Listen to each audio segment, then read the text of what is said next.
Good afternoon.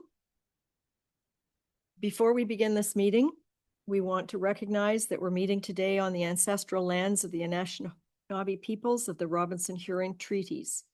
These treaties were signed in September 1850, and we honor the elders of both the past and the present, as well as the future generations of Wasauksing, Shawniga, Métis, and the Wata Mohawks. We express gratitude for their caring stewardship of the land we share today. And I urge all of us to reflect on the importance of recognizing the Indigenous lands, the treaties, and their people. As we think about what happened in the past, we need to focus on what changes we can make going forward to continue the reconciliation process. We are committed to furthering our understanding of the generations of Indigenous people with whom we share the land today. So I'd like to call the meeting to order and ask for an approval of the agenda. The addendum had several changes in it.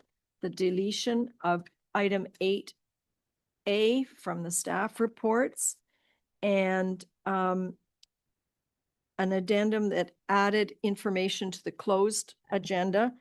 As well, I want to point out that we will be going into closed, out of closed, and back into closed later in the meeting. So we're going to depend on our clerk to keep us honest here.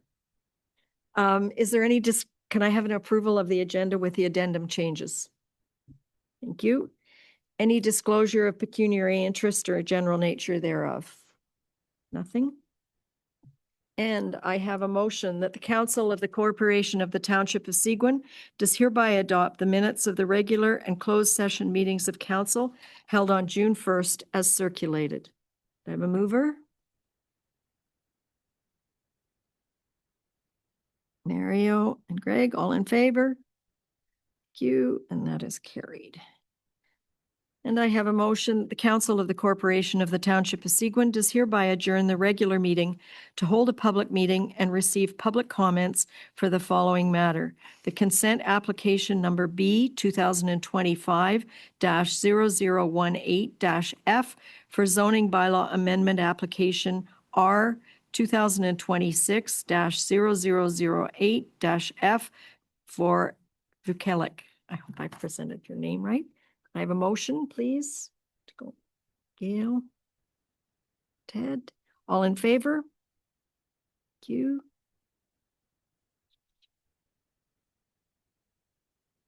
The council will now hold public meetings for the proposed consent and zoning bylaw amendment applications. In accordance with the Planning Act, council will consider all matters placed before it prior to granting a consent or passing a zoning bylaw amendment. Anyone wishing to receive a notice of a decision or a notice of passing of a zoning bylaw amendment and who has not submitted such a request in writing should provide your full name and address to the clerk. No one other than the prescribed persons may appeal an application under the provisions of the Planning Act. If they do not make oral submissions at a public meeting or make written submissions to the Council of the Corporation of the Township of Seguin prior to the decision of Council, then the Ontario Land Tribunal may dismiss the appeal. The purpose of consent application number B 2025-0018-F for Vukelik is to create one rural lot with a frontage on Black Road. The purpose of the associated zoning bylaw amendment application number R 2026-0008-F is to rezone the proposed severed lot to implement the recommendations of a supportive environmental impact study. I now ask the clerk to state the method by which notice of the meeting was provided and the dates on which that notice was provided. Notice of the public meeting was provided by posting on the property on April 29th, 2026, posting on the Township of Seguin's website, and by regular mail on May 1st, 2026. Notice was therefore considered to provide in accordance with the requirements of the Planning Act. Has the township received any correspondence with respect to these applications? Correspondence has been received from the Ministry of Transportation, Ontario, and Hydro One.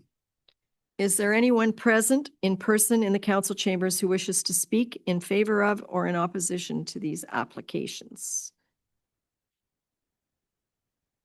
Okay, would you like to come to the microphone up here and push the little green button till it lights up and introduce yourself. Hi, I'm Sean Lejean, and I'm severing this piece of property, which is my grandmother's currently. Vukilich is her surname. And we're going to build a house. That's the purpose. There is a solar installation. It's a third-party leased piece of property, which is associated with the 6 hectares that are being severed. Okay, thank you. Does council have any questions? Nope. Has anyone registered to speak to these applications via electronic participation? No one is registered to speak to these applications by electronic participation. Thank you. Council will now close the public meeting, but then we reconvene the meeting and deal with it in public. So don't go anywhere.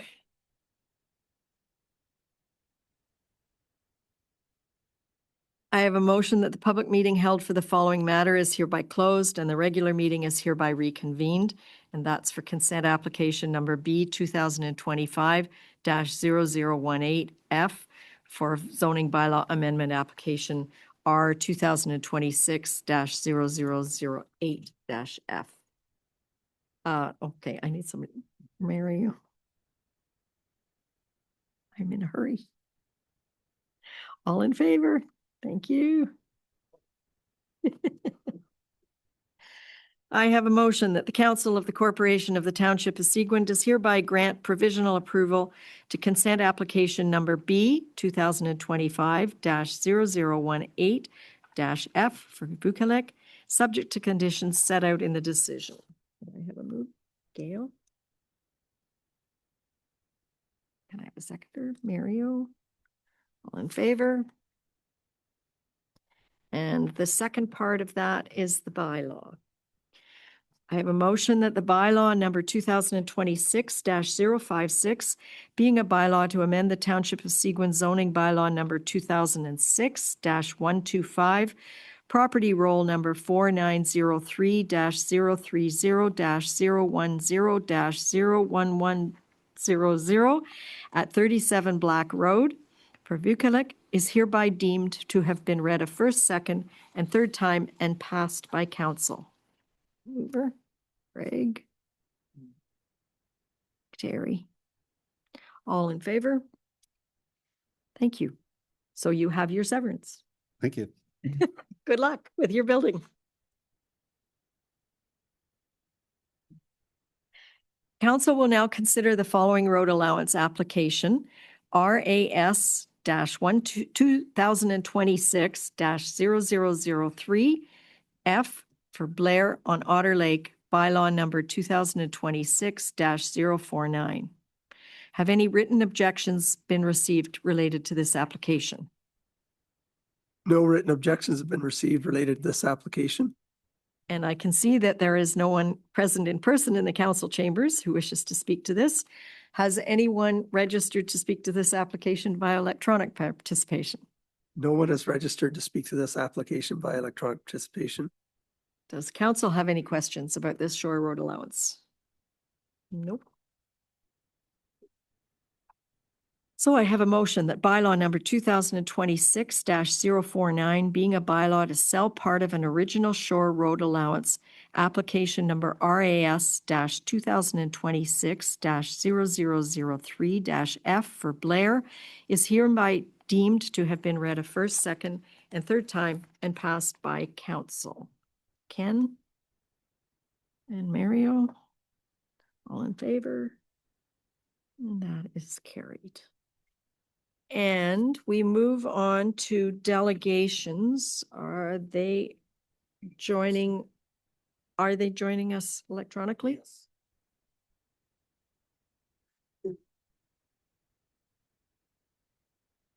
Is Dominique can introduce them? Dominique, are you on screen too? I am here. Okay, I will turn it over to you to introduce the folks from Think Design. Thank you. Thank you. Yes, I'd like to welcome our consultants. So Danielle and Leandra are here from Think Design. And Mary Catherine is here from Kelly and Associates. So they're here to present the draft Parks and Recreation and Culture Master Plan. Welcome.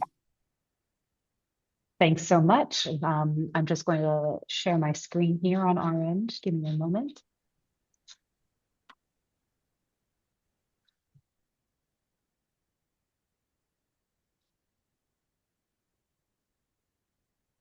All right, hopefully everybody can see that okay. I can get a thumbs up from someone. Yes, we can. Yep, we can Excellent. see it. All right. Thank you. Thank you. Well, thank you. Good afternoon, everyone. As Dominique just said, my name is Danielle Lenarsic-Biss. I'm an associate at Think Design. We're a Toronto-based planning and landscape architecture firm, and I'm joined by my colleague Leandra Corielli-Ferguson, a senior associate at Think, and Mary Catherine Mihak, a principal of Mihak Kelly and Associates, specializing in parks and recreation planning.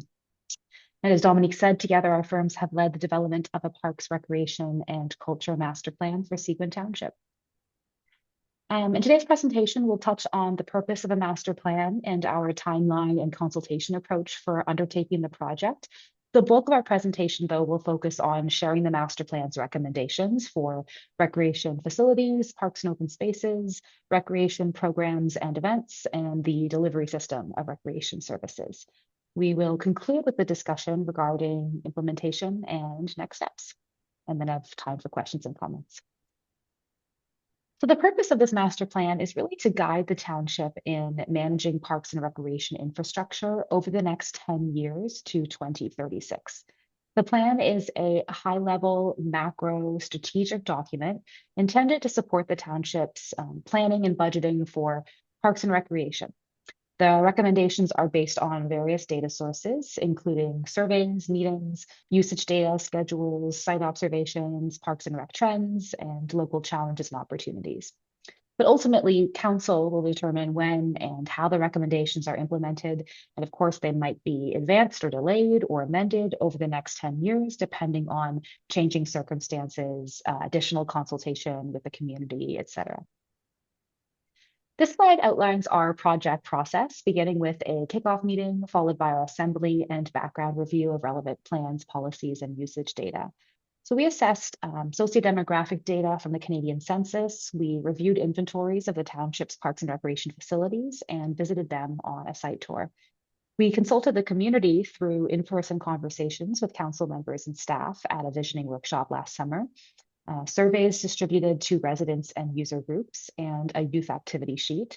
I'll share a little more on the next slide, but engagement findings were presented to the Recreation and Culture Committee earlier this year and can be found in the appendix of the master plan.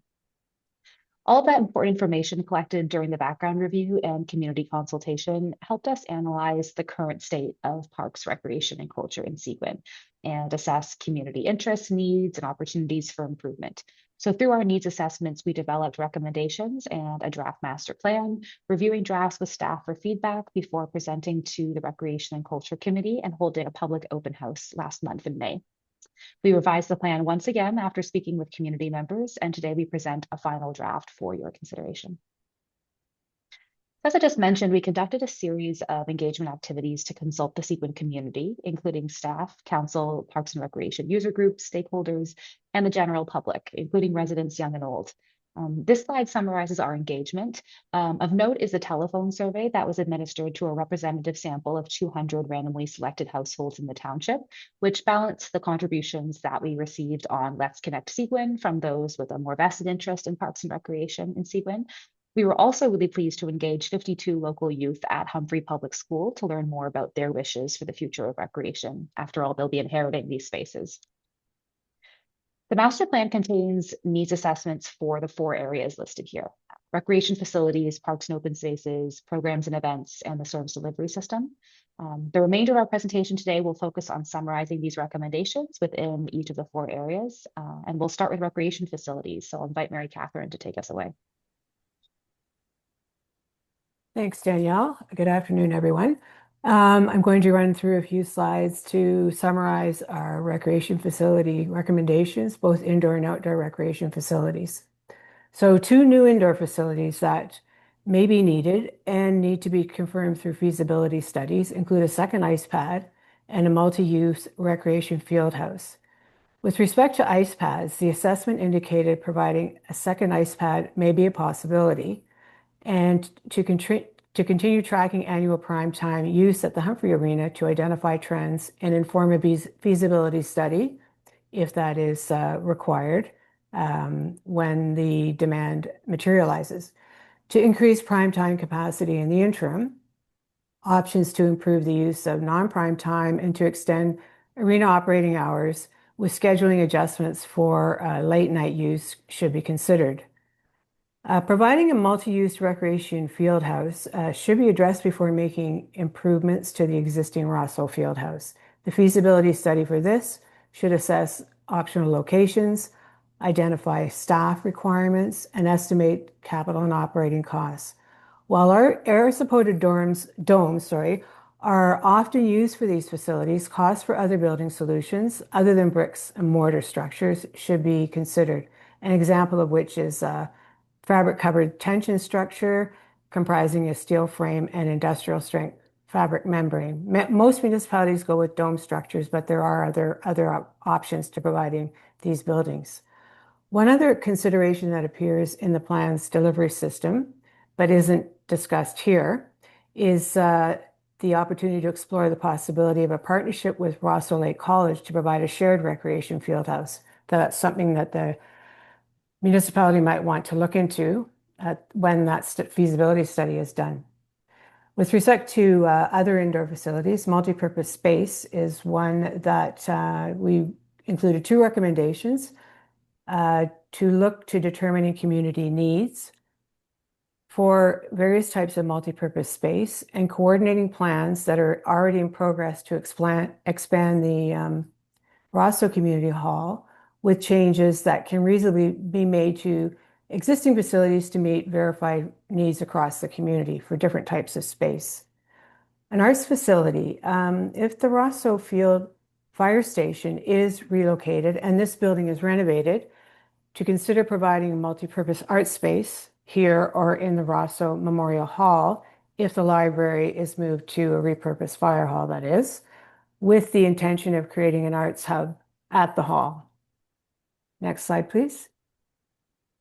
Outdoor facilities, ball diamonds. We recommend upgrading one of the existing diamonds for organized community use based on an evaluation of which one is the best candidate for upgrading, and to monitor the use of an upgraded diamond to determine the extent to which potential increased use due to population growth or maybe higher participation in ball sports as time goes on requires additional capacity to upgrade a second diamond.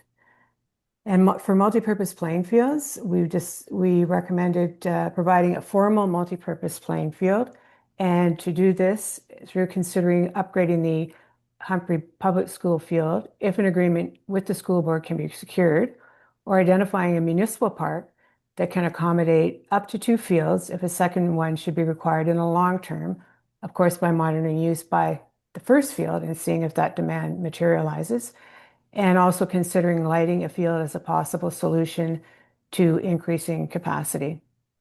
Next slide, please. Tennis and pickleball. We recommended introducing dedicated courts for both, one for tennis at Oroville Community Center Park and up to 2 for pickleball at Oroville Neighborhood Park. And to prepare and take concept plans for these 2 projects to an open community meeting held to explain the rationale for locating the first outdoor courts with the potential to add facilities at these locations as needed through ongoing monitoring of use and unmet demand for access to both types of courts.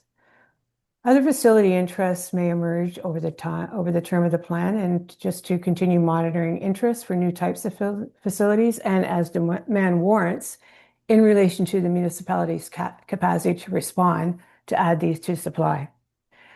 Overall improvements, we recommended clarifying specifics on needed facility improvements with the user groups and implementing those that are feasible as part of the annual budgeting process.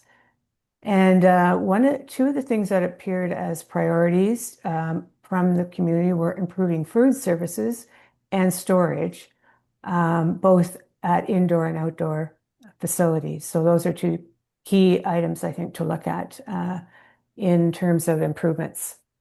I think that's all for that section. And next is Parks and Open Space, I believe. Mhm. Yeah. And that I'm Great. going to pass it over to Leandra. Yes, thank you, Mary Catherine. I will take you through the Parks and Open Spaces recommendations. This slide is highlighting the overall recommendations. So we had a few about parkland inventory and naming. There were a few new park names proposed. There's a strategic recommendation to focus on improving and updating existing spaces and amenities before developing new. And this came directly from community consultation. And we also recommended a new parkland classification system, as well as a couple of policy updates. In terms of upgrades and improvements, overall, the top priorities were playgrounds, waterfronts, accessibility, and trails. So again, that's sort of a strategic recommendation to guide priorities. There are a couple recommendations that involve volunteers or partnerships. So we heard a lot of demand for a skate park or pump track, and we recommended to approach the school board to talk about putting that at the Humphrey Public School. If that decides to be not an ideal location, we also provide a couple of secondary locations to consider. We recommended developing a refrigerated outdoor rink, possibly beach volleyball courts, providing up-to-date outdoor fitness station, and monitoring demand for an off-leash dog area. Now, the next slides will speak to site-specific recommendations. For Lake Joseph Centennial Park, we recommended adding feature or unique waterfront seating, adding a dock to divide the boat launch from the swimming area for safety reasons, working with the shoreline engineer to address the flooding issues in the parking lot, and upgrading the playground. For Rosso Waterfront Park, we recommended undertaking a master plan for that site that would consider, at minimum, the playground, improve parking and circulation, potentially adding a small covered stage, identifying a portion of land suitable to be leased for market stalls, which I'll talk about a bit more next, and a new winterized washroom and change room building. Again, these are our recommendations for consideration. Because there's so many options and the site is large, we recommend the master plan process for it, which would involve further community consultation, determining for sure what people want to see at the site, what works well on a finer scale. The marina operator indicated they were interested in leasing a portion of the land to have small, market stalls for local goods. We recommend that as a pilot project, you could consider that. And also to clarify and confirm the historical, legal, and regulatory framework of the waterfront properties and boathouses. For Foley Community Center Park, we recommended redeveloping the multi-sport court with a new surface suitable for functioning as a refrigerated ice rink. So this goes back to that previous recommendation about considering a refrigerated ice rink. This could be done in stages. So when that surface is resurfaced, you could put the lines in so that the coolant infrastructure is there. And then later you could add the boards and the roof and then the compressor. So it could be done over time. So something to consider, as well as adding a playground to that site. For Foley Matheson Park and Beach, we recommended upgrading the play equipment, adding waterfront seating, an accessible walkway or mobi mat from the parking lot to the water's edge, and also exploring the opportunity to lease a portion of the land from Hydro One, in which case you could develop a secondary play area that would be ideal for housing the potential volleyball courts and an updated playground, because the existing playground site is too small really to put a larger playground there. So you could do a full one if that were to work out.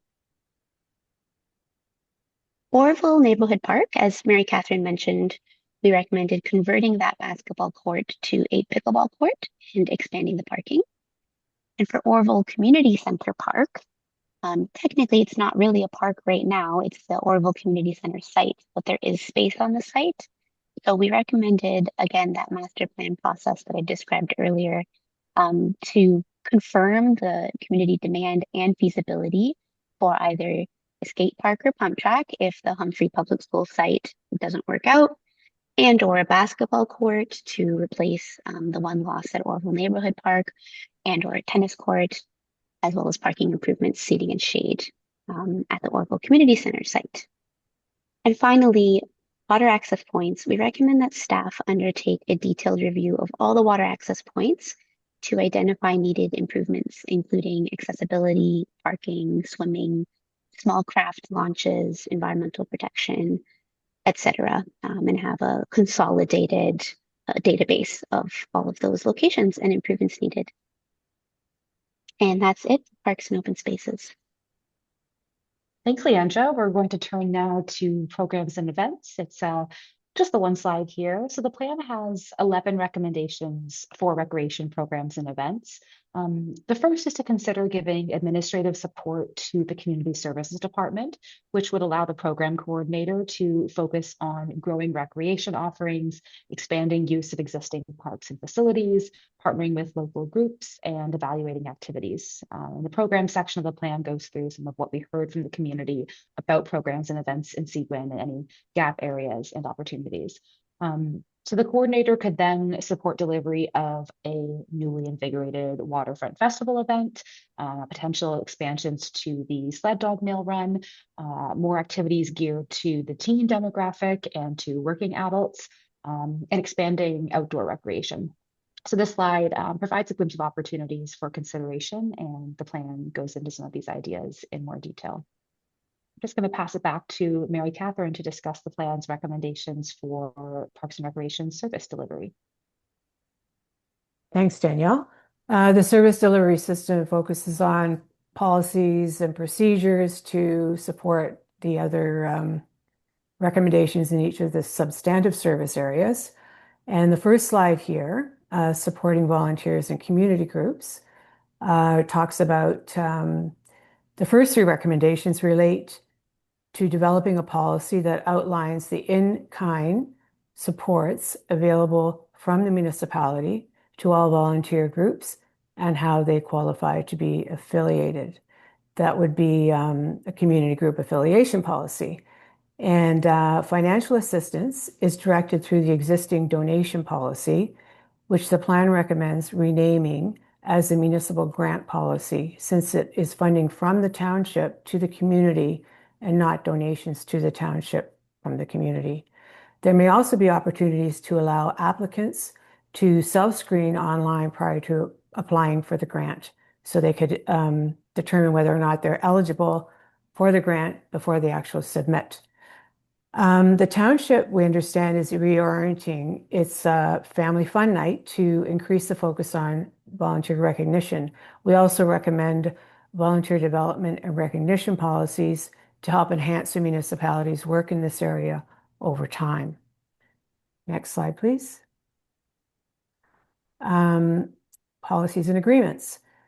So policies other than the ones mentioned with respect to volunteers include an allocation policy for ball diamonds and soccer fields should a more formal approach to scheduling be needed if prime time demand should exceed supply once you get more organized activity on those fields.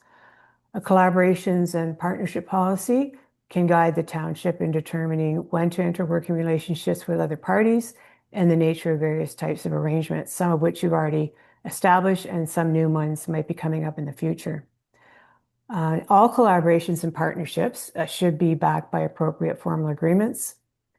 And with respect to revenue generation, the plan recommends a number of initiatives to consider for increased revenue, including community donations of amenities to master plan parks and trails, and user fees for upgraded ball diamonds and fields. Next slide, please.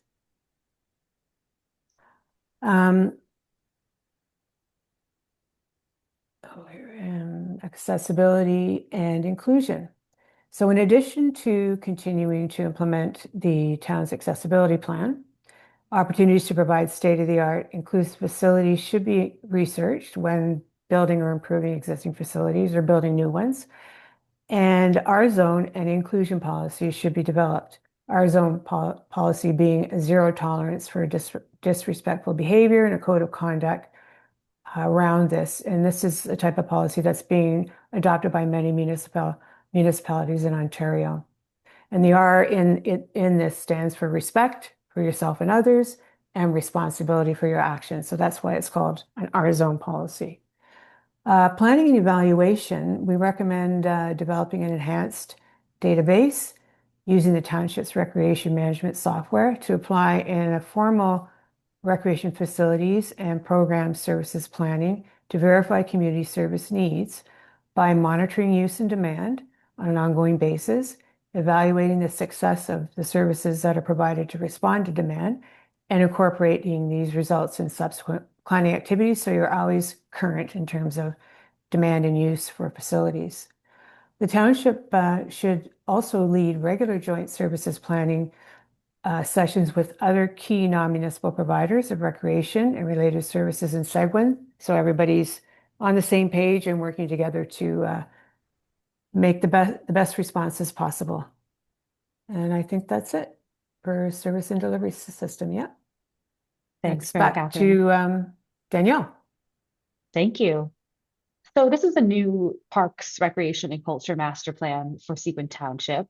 We've provided a total of 100 recommendations for facilities, parks and open spaces, programs, events, and service delivery. As we said at the start, they're intended to guide the township to 2036. We work with staff to anticipate timeframes for implementing each recommendation, distributing them over 10 years based on short-term, medium-term, and long-term timeframes. Our considerations for determining priority included accessibility, backlog, safety, consultation findings, finances, and just general preparation for the future. Many of the recommendations are operations oriented. For capital projects, we provided cost estimates intended to support budget planning and monitoring in the future. It's really important to note that our recommendations are not rigid rules or requirements. Many of them will require further discussion and consultation with the public to reflect changes in municipal capacity, trends, communities and interests, et cetera, before they're approved by council and implemented. We recommend the township monitor progress year by year through a report card tracking annual objectives. And to consider that some recommendations are interrelated. So they might be initiated and completed before others can begin, while some might benefit from being undertaken simultaneously to be efficient. So we did include a recommendation to review the plan's implementation halfway through its term in 2036 and see where things are then. And with that, we thank you for your time and attention this afternoon, and the three of us would be happy to address any questions you may have for us at this time. Thank you. Thank you very much. Does council have any question of the people from Think Design or of Dominique? Council Buzinski. Thank you. I'd just like to say that it's an excellent job, huge amount of work that you've put in, and thank you very much for it.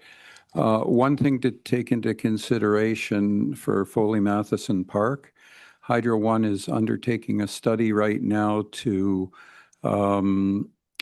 create a right-of-way for 2 new 500,000 volt transmission lines. Each one of these would require a right-of-way width of about 50 meters.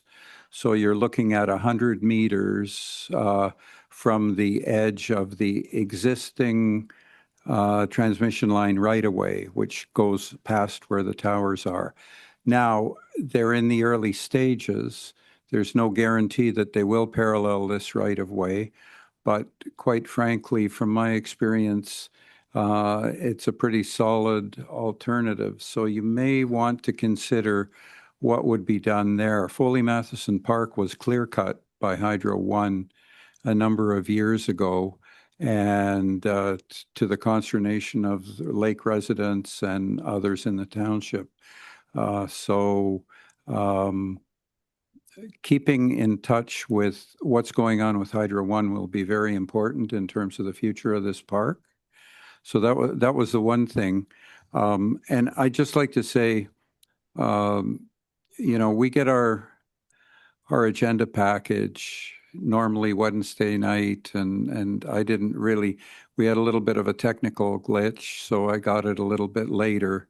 And I would like it if we could receive this report for information, for discussion at a future council meeting, because to be honest, it's so comprehensive and there's so many budget considerations. I wouldn't want to just say, yes, I approve it today, and that's because you've done such a good job. So I'd like a little more time to be able to review it. Your Chief Administrative Officer will reply. Thank you, Your Worship. Councillor Brzezinski, the recommendation in the staff report that supports this is that we are presenting it for information and that final adoption won't be until later in July. And the entire report and all of the exhibits were on display at the public consultation. So they've been out for a few weeks.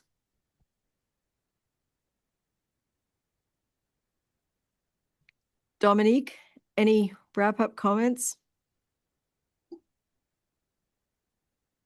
I was just going to reiterate what Jason said, that this is a report to take for information at this point, and then I will bring it back for final approval. So if you have any other comments, suggestions, please send me an email and I can forward that on to the team. But yes, this is the draft final plan, and we will come back to council probably within the next 2 weeks to a month. So there is some time. Thank you very much for the presentation and the work that's been done. It is comprehensive. I do know that some of the people that have read it from the public are looking forward to some of these new facilities. So as we get into capital budgeting, we will have to make sure they don't think that this plan promises them pickleball, tennis courts, skateboard parks, and everything else, because it's being talked about because it's in the public domain. So thank you very much. It's aggressive, but we appreciate the work you've done. Thank you very much. Thank you. Thank you. Take care. Bye. And our next presenter is here in person. Rob, if you could go to the microphone and just make sure that the little green light is on. Welcome to Safe Quiet Lakes, something that's close, near and dear to my heart. So good. I believe my presentation is coming up on the screen. Am I right? Oh, there we go. Your Worship, council, staff, and are we okay?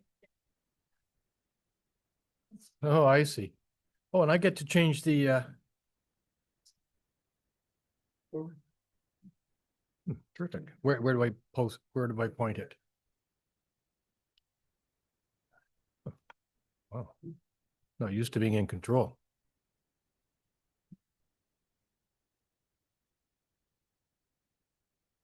Should I wait for the CAO? No. Okay. Well, as I was saying, thank you very much for being here. It's frankly a great pleasure to come up and present to one of our most loyal and appreciative townships that we have in the District of Muskoka and the District of Parry Sound, I guess we could say. I think I would expect most of you know what Safe Quiet Lakes is about. It is about safe, respectful, community-based use of our lakes with a focus on noise and safety. You can see on the left there is the new Boaters Code. Our previous one was like a 10 Commandment, a little hard to absorb them all. This one is much more focused on what is essentially really important when we're out on the water. But today I want to take you through, there's two main things I want to talk about. There might be three here, but there's two that I think are important to talk about. One is our 2025 the results of the survey. This is the fourth survey that we've done in 12 years. Very interesting trends and some, important information for all of us to consider. And then I want to talk about the wake management program and the issues of wake surfing. Frankly, it's an issue across North America.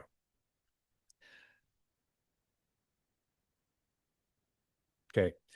So the survey, this time we included Halliburton, and with the cooperation of the Coalition of Halliburton Properties Association, I think I got that right, which is an umbrella organization for all of Halliburton. We actually got 7,100 people to respond to the survey. This is a huge number.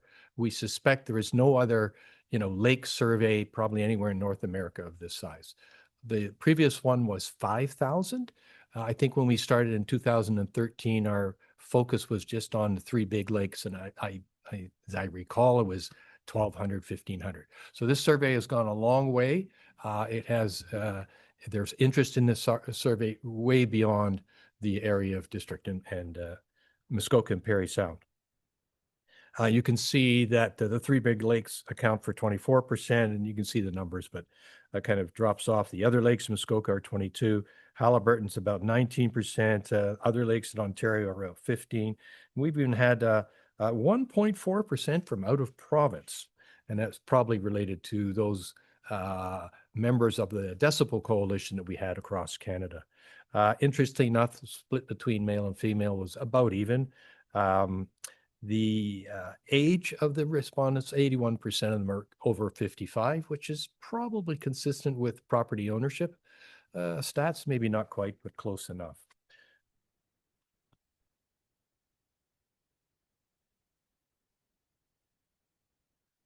All right, survey highlights. Since in the 12 years we've been doing this, lakefront people think serenity, enjoying nature, peace and quiet on their lake is probably one of the most important things that's shared by almost everybody. I think the number is 80 or 90%. There are some elements of the lake experience that are deteriorating, and I'll talk about those. We see an increase in the number of paddle vessels. 77% say they own a kayak, 67% own a canoe, 60% own a paddleboard. Canoes are dropping, paddle bars are increasing. So just about another interesting fact, the average number of boats that everybody owns is 6.3, a little over 2 motorboats, and the rest are all non-motorboats. Everybody's got a lot of boats. I will talk about the powerboat enthusiasts because they are a distinct group, albeit small, only ranging about 10%, and they have quite a different view on some things. All right, here's the chart that is interesting. The top line is overall experience, and you can see it dropped in the 2021 and it's come back up. So it's fairly consistent, as is overall safety. Safe Quiet Lakes would like to think we had something to do with that, but I would hope so anyway. However, the other two lines are really interesting. The light green ones, so the third one down, is traffic, and you can see this is a perception of how much it has increased over time, and noise. The big elements for noise are well, there's three. PWCs, it's not so much the noise of the engine, it's the way they're driven. Boats without motorcycle or without mufflers. And the growing trend, of course, is loud music coming from wake surf boats. All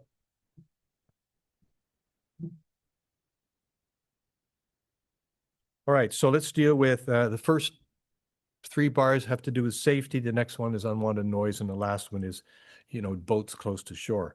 So you get a pretty high rating on safety and what is the cause of safety problems. PWCs that don't follow the rules, boats, and PWCs traveling too fast, and basically power boats that don't follow the rules of the road. So, if you spend time on the lake, it is just amazing how few people understand what the right-of-way rules are. There's lots of rules on the lake, but there's only one that matters, and that's the right-of-way. And people just, for some reason, don't understand that you have to yield to starboard. You've got the right-of-way on port, and the last ones in behind have to stay clear. It's just not known. Except with unwanted noise, as I said, it's PWC, power boats, and the wake surfers. Too close to shore. This can be everybody. Wakes that are a danger to docks and to swimmers are a problem. Unwanted noise is a problem, and too fast to docks, and safety concerns about swimming safely swimming in the water. Obviously, if people are coming too close, causing big waves, people are afraid of being in the water. So on to wake surfing. Just we'll touch on that one. We asked everybody if they knew what wake surfing was. Very high percentage said we called it enhanced wake. And so they were very sure about that. And a very high percentage, 68%, said it was somewhat or greatly increased the amount of activity in the wake surfing industry. And I think if you watch that and you drive past the marinas, they're all selling the wake surf boats, and it's a very popular sport. No, is that going the right way? No. I won't spend much time on here, but this is basically how do we view, how do lakefront property owners think about responsibility? Everybody believes that we all have a responsibility to keep the wakes as naturally and enjoyable as possible. Almost everybody agrees that motorboat operators have an extra degree of responsibility because of their impact on the lakes. Everybody likes to hear nature while they're at lakes. A small segment, the 10% I was talking about. So these are people who said, yes, I like boats. I own a big, powerful boat, and I like lakes with lots of boat activity. And they have very different views on, the quiet and peaceful enjoyment of the lakes. And, I think we see them on the waterways. We offered about 11 proposals that could be worked on to improve some of these numbers. 6 of them came out on top. They all have a rating between 70 to 76%. So it'd be lots of enforcement for boating while under the influence. Lots of interest in establishing no wake surfing areas, or I would like to say areas where you should be wake surfing. No wake zones, which is obviously different than wake. Wakes are created by all boats, and they're really saying in places, there are places you shouldn't be driving your boat up on plane because they create wakes, and it's disturbing to everybody. Enforcement of muffler laws, or the lack of muffler laws, establishment of decibels. I'll tell you a little bit about that in a minute. And just continuing on the increased awareness and education, which of course has to be a continuous, you can't stop doing that because population is always changing. The users are always changing. The next chart shows, this button's going the wrong way here, that one. There we are. No, this one. Okay, this is the 10%. 10% are on the left of the chart. And as you can follow through the questions, the numbers switch. So on the left of the chart, they like fast boats, and they have, but only 11% of the other like fast boats. So they're in a minority. And then it goes all the way to the right where people, I think the motorboats are a threat to animal and plant animals, and, a minimum of boat traffic, who prefer a minimum of boat traffic and activity. So clearly the divide is there. All right, so let's talk about enhanced wakes. We have been working on, we have a subcommittee or a committee called the Decibel Coalition. So, no, sorry, we have that too. Enhanced Wake Coalition. And we've been working, we've got a fairly broad, we've got one member on our committees from Quebec, another one from Eastern Ontario, where they have some very specific problems. And when they heard that we were working on it, they wanted to join us. So it's good to have this out of district view to understand the extent of the problem. It is a problem throughout North America, wherever you have long lakes and wake surf boats, particularly in Minnesota. They've done a lot of work in Minnesota, and there's another one right next door. So the concerns are pretty obvious. The impact on the shorelines, so shoreline erosion and waterfowl nesting, mostly loons. People are concerned about loons. Damage to docks and vessels, it's quite common, or it's not common, but it does happen where people have to buy boat lifts, where there's been a lot of wake surf activity because the surf comes in, lifts their boat so high that it pulls their rings out. And so they got to go and spend, 10,000 plus to buy a boat lift because of these wake surfs. That's a real problem. And then, of course, the danger to personal safety. These wakes, if you have a normal sized dock, a normal height dock, and you can be sitting there a perfectly calm day, and these waves will come and splash right across the top of your dock. It's pretty disconcerting. The solutions are pretty straightforward, and they have these aren't huge support numbers. 56% for designated distance from shore for wake surfing. That's a pretty serious number. Setting no wake zones and education awareness and stricter enforcement are all opportunities. Stricter enforcement is something, I really think we have to wait quite a long time for, because first of all, we don't have any rules. There are no rules about wake surfing on our lakes today. You can get them, and I'll talk about that in a minute. Am I in the right? Right. I don't really need to talk on this page. This is what we do. We are driven by data, and we have lots of data. And that data gives us a tremendous amount of credibility. Am I all right in time there, Your Worship? Okay.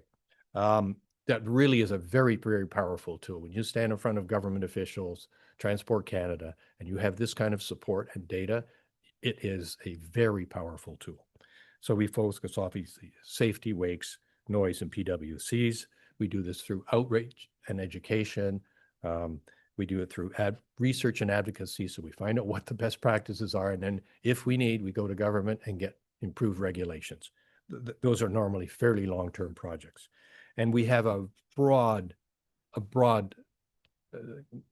relationship with many organizations. We work with the police, we work with the marine industry, we work with municipalities, and we work with cottage associations. And we have, because of the Decibel Coalition, which we probably heard about last time somebody was here, we have contacts all across Canada now. So the wake recommendations are pretty straightforward. There's lots of scientific data coming out of the US, and this is independent scientific work being done on the impacts of wake surfing. So 2 or 3 things happen when you wake surf. You put your bow up very high, which means the thrust, and we were talking 500 to 600 horsepower. We're talking our boats that weigh, 10, 12, 13,000 pounds when they have their bladder full. And when they got that 500 horsepower creating this wake, all the energy goes into creating the wake, but you get this thrust, this support that forces down into the bottom of the lake. And if you're not, we're saying 30 feet, some others will say 25, but, and if you're anything less than that, there are videos of the lakes being churned up, the sediment gets suspended, and it very quickly starts to affect the health of your lake. So we are suggesting, and right now it's a suggestion, it's not a regulation. We're suggesting 250 meters offshore, 9 meters of water, and an adequate open water run. Now, that varies. If you're a really good wake surfer, you don't have AI to change it for me. If you're a really good wake surfer, you might need 1 kilometer of run because you don't fall. If you're a really lousy one, you might only need 100 meters, but you probably need 100 meters wide as well. So that we just haven't defined that hard. So that's what we are recommending. So this next page is the one that I find most exciting. We have we have a very talented person on our committee, and he has figured out how to create maps that shows the area that are more than 250 meters offshore. And so what we have here is the map for Lake Rossum and Lake Joseph. And we have now figured out how to make a Google map overlay, and we will be making that public and available so that wake surfers, we'll get them printed. There's all sorts of ways to get this information out. But now wake surfers I've used it. You drive out off your shore, and all of a sudden you're in the yellow zone. Now you can wake surf. And it's a very effective, all the people who are wake surfing, they're young. Technology is nothing for them. This will be, I think, a very effective program. We'll be rolling that out. We're going to stick to the 3 big lakes for starters, but I also want you to look at over in the right corner, not quite the corner, and you'll see Skeleton Lake. So Skeleton Lake is it's a high-risk lake. It's very shallow, and they have a lot of environmental concerns. They get blue-green algae very frequently. And their lake association came to our council at Township of Muskoka Lakes last month and requested that we consider putting a VOR in place for that lake that would ban the activity of wake surfing. So this is going to be a very interesting thing. First of all, find out what our staff think about it, because they haven't told us their opinion yet. But this will be a very interesting and potentially lengthy process to get it. I will say that since they have separated wake surfing out of tow sports, and so townships have the right to go and ask for regulations restricting time and day of use for wake surfing. There have been 4 approved by Transport Canada, 2 in Quebec and 2 in Manitoba. They are mostly on rivers, waterways. So it's going to be interesting. And, ultimately, if the wake surf industry and the wake surf sports just can't get their head around complying with some of this and being responsible users of their lake, the townships have an alternative, and then they can get some regulations, and the police will enforce it. Just quickly, a drafts of some of the kind of material. I think one side says, here's what you should be doing, and the other side says, here's why you should be doing it. So completely there. All right, this is kind of a summary thing. When change is needed, we go out, and I think the wake surfing is a really good example. We go out and we just research the heck out of it, make sure we know as much as we can, find out what's going on, what are the regulations. We did the same thing with the Decibel Coalition. You look around North America, we looked in Europe, we looked in Australia to try and find out what were sort of best of breed approaches to this. The Transport Canada improved their side of the VOR application and promised that they will get you a reply by the spring if you apply by November. And so they've promised to do that. But they haven't made it any easier for us councils and municipality to do it. It's still a lot of work. And I think if anybody's talked to our friends in the Township of the Archipelago, they're having some challenges with their application for a VOR to limit speed limit in one of their channels. So there's work to be done on the government side to make it easier for us. We're also looking at, are there any other ways where you can do it? I think in Eastern Ontario, there's a possibility that one of the township might be trying to license a camp who have 2 big wake surfers and wake surf all the way up all day long up and down the middle of a narrow lake, and it's driving everybody crazy. Unfortunately, the decibel regulations, we have been told for quite a few years now that they are coming. And this chart says that the first draft of the regulations will be out this fall. About a week and a half ago, we got an email saying, no, sorry, it'll be next spring. I've lost track how many times they've put it off. It's very disappointing. All the work is done. They've told us that we will be happy with the outcome. It's just delay. So this last chart, I won't spend too much time on it, other than, as I started saying to be, you are one of the most prized and important municipalities to us. You have been consistently, we categorize you as a platinum member because of the amount of money you give to us. And we thank you for that. So let me stop there. And there's our page, and there you are right up with Lake Joseph North Association and then some individuals in your township who are platinum members, but you will see all the other townships are in the silver. So thank you. All right, let me turn it over for questions. Thank you very much, Rob. Councillors, do you have any questions? Councillor Fellner. Not a question, but more of a comment. Yep. If you back up to or I guess the one map we were looking at was with where you can wake surf and where you shouldn't wake surf. Yep. So I think the bay that I'm in, there's a total of 7. Yeah, it's page 357 of the agenda package. Yeah. So I'm up in the top end of Lake Joseph. I think there's 5, 6, 7 wakeboard boats in the bay I'm in. Not surprised. since you brought this has been out for a couple of years.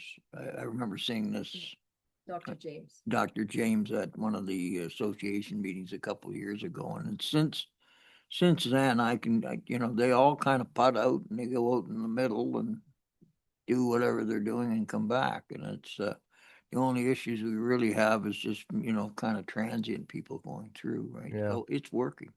Well, my belief Program's is, working. yeah, my belief is, you know, we were fretting as a committee whether we should be going to municipalities or going to the District of Muskoka and see if we could get a blanket VOR across all lakes. And, you know, it's just, it's very, very hard. We're going to do this one experiment on 3 Mile Lake.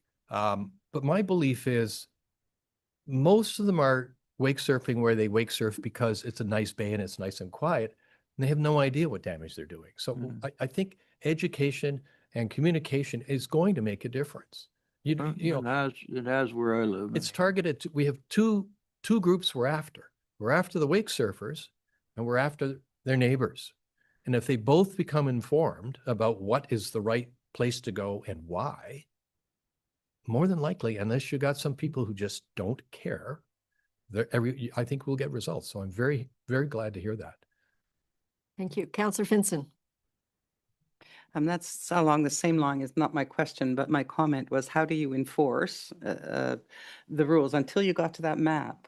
Because I have young people and I know that they would use it. I know that they would go on there and they would use that and they would go by those rules. Yeah.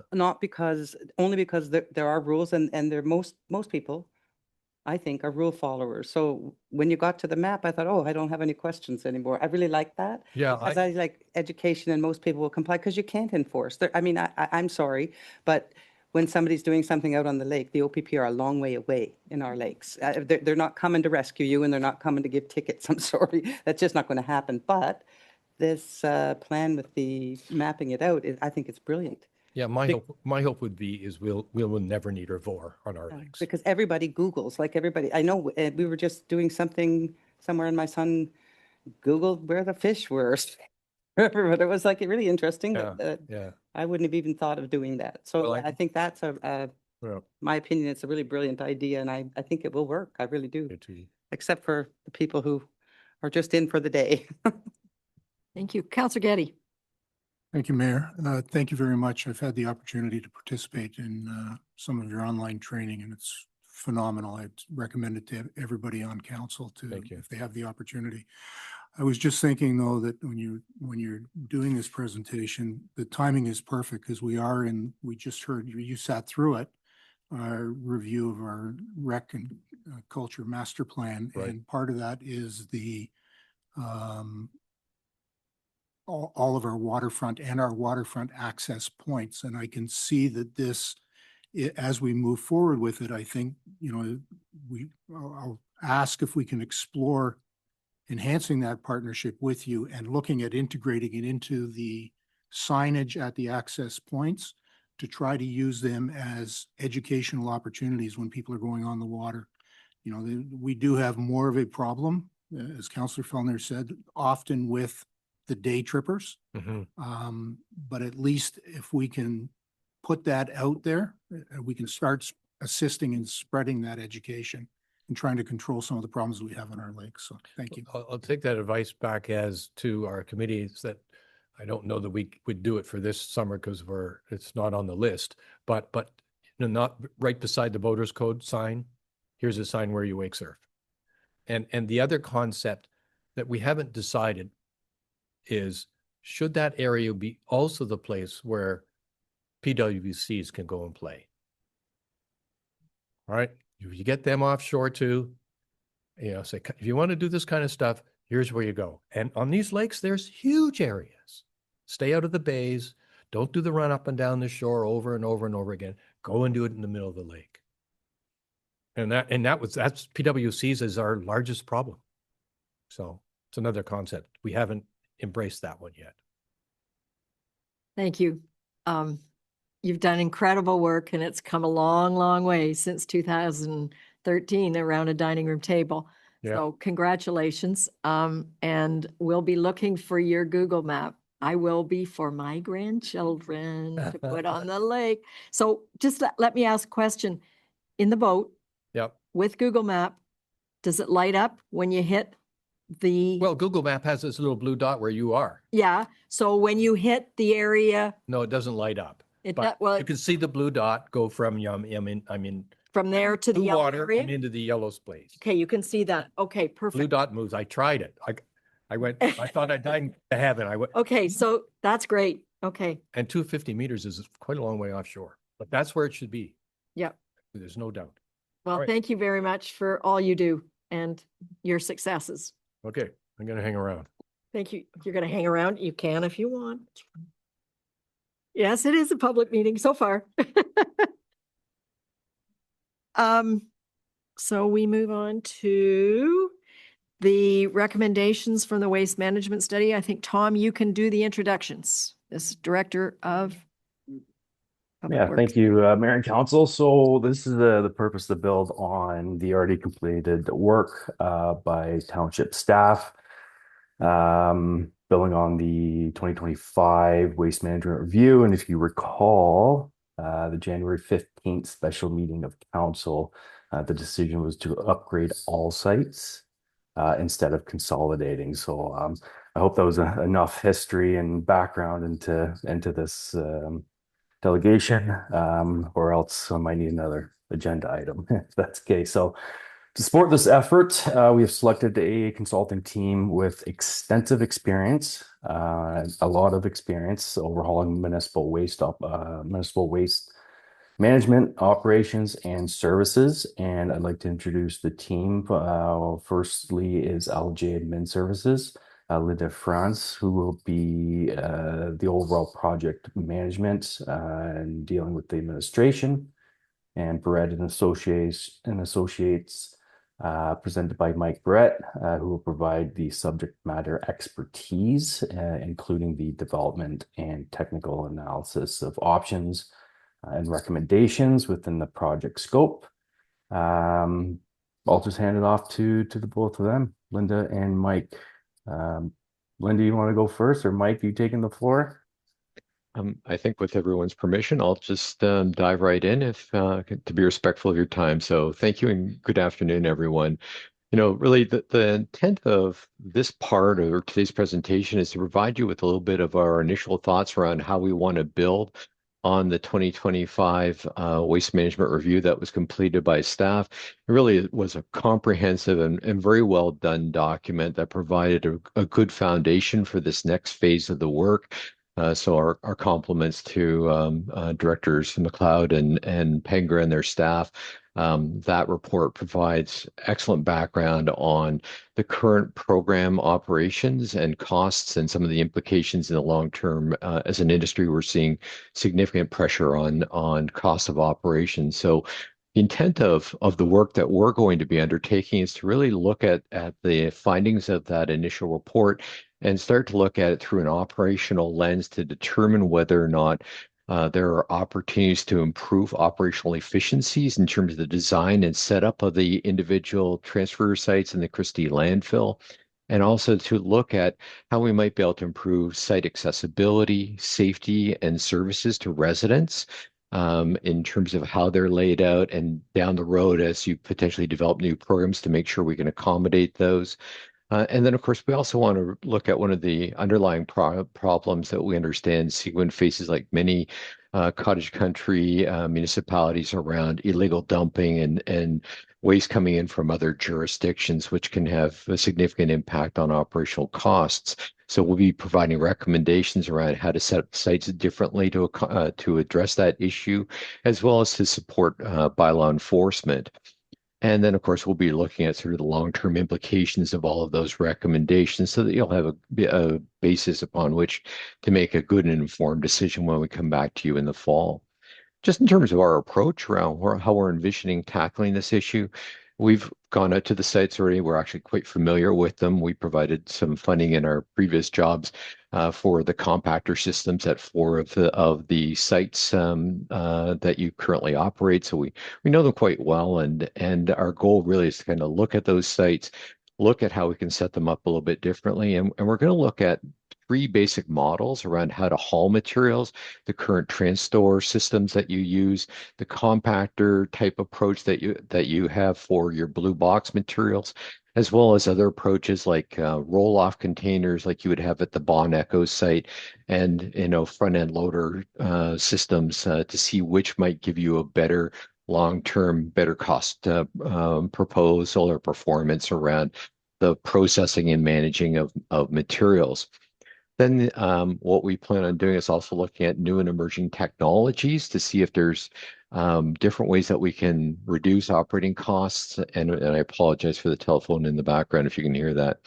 But we'll be looking at some of the new technologies that we deployed at other sites in and around the Muskoka district area to give you a sense of how that might reduce your costs and improve services, as well as looking at other approaches that we've taken individually in other communities. Our goal is to come back to you in the fall with a summary report that will identify all of those options, the various costs that we expect each of those options would have over the short term and long term, both in terms of capital and operating cost, along with our recommendations around which are our preferred options, as well as some things that we'd like you to think about in terms of future services and the potential costs associated with that. And I think that I'll leave it at that and just see if anyone has any questions. Thank you. Council, do you have any questions? Let's see what we're going to see them back again at the end of the summer with recommendations, but thank you for outlining what you're up to. I don't see any questions, so go to it. Thank you. Thank you very much.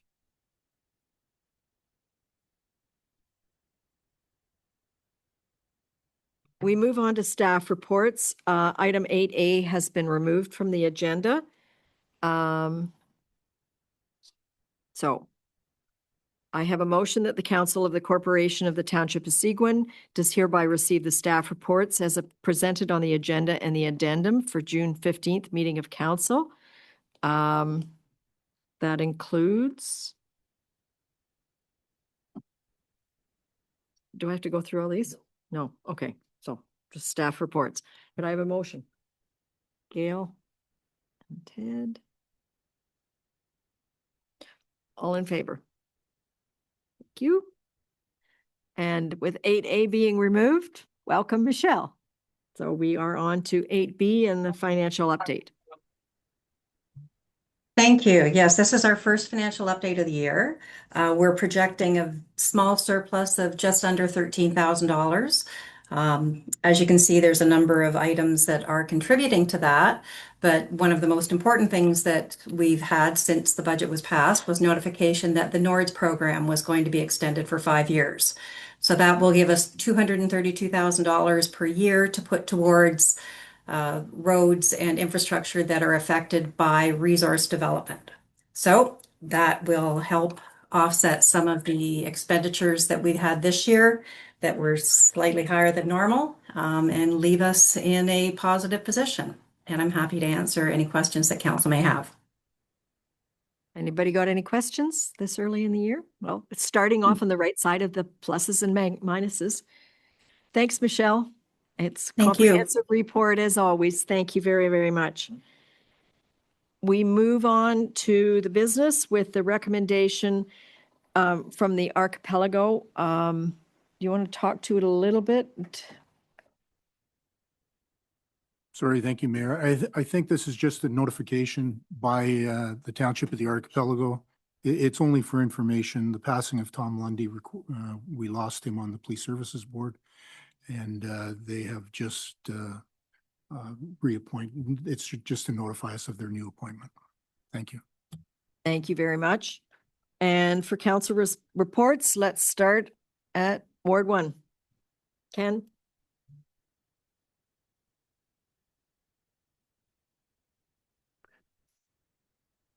Where is it? On June the 7th, I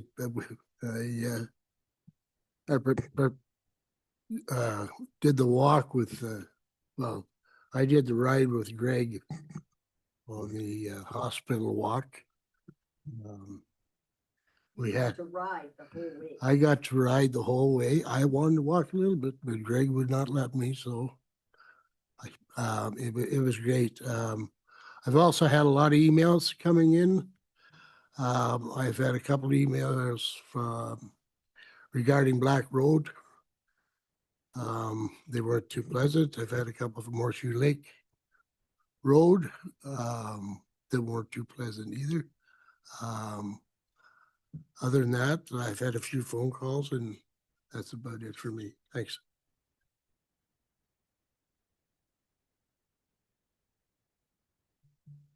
Councillor Bazinski.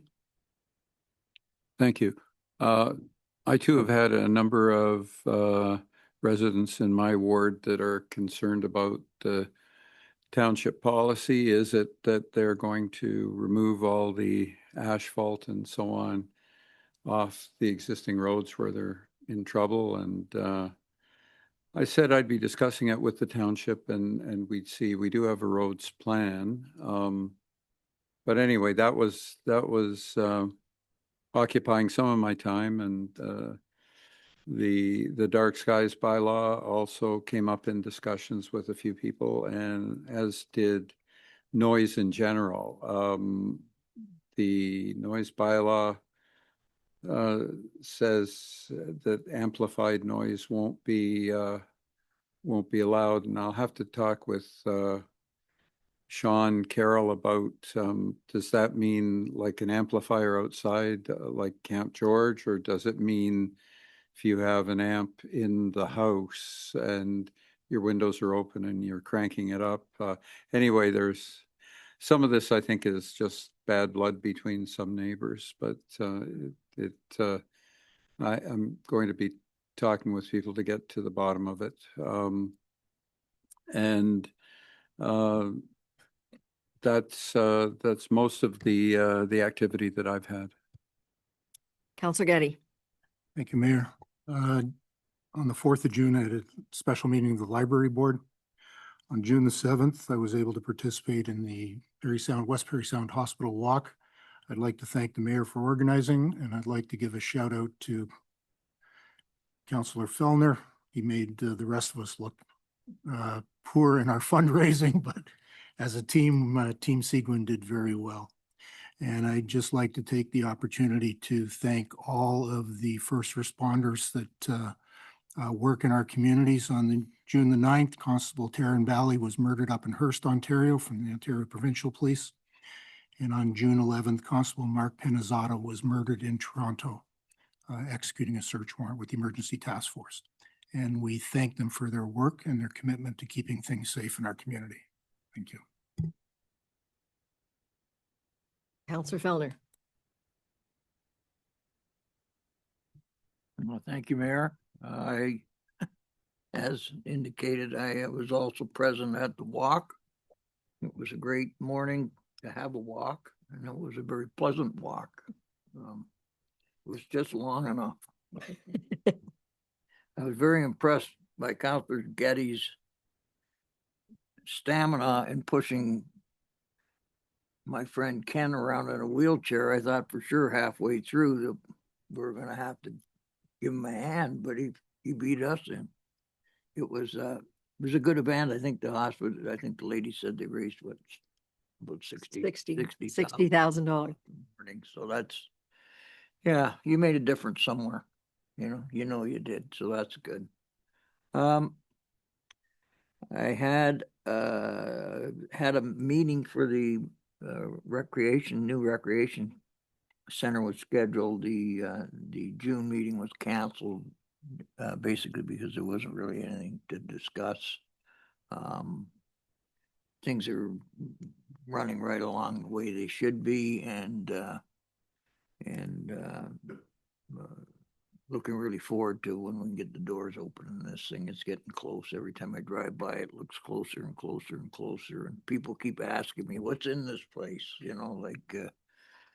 And they're pleasantly surprised when I tell them all the things that are in there and all the things that are going to be available for them to do. Yeah, so that one's just about run its course. Well, The hard part was be when you open it up, I guess, and try and run it, but however. I've had lots and lots of calls. I've had some calls about the roads and why, we're taking hard surfacing off the road, and it's, quite simple that they shouldn't have been hard surfaced in the first place because the bases weren't fixed properly to support the flexible membrane, which is the coating. So in order to go forward, we're going to have to go backwards.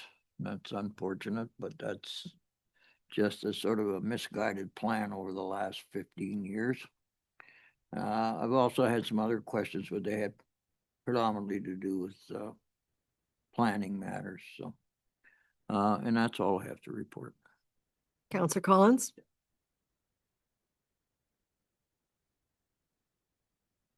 Yes, thank you, Mayor.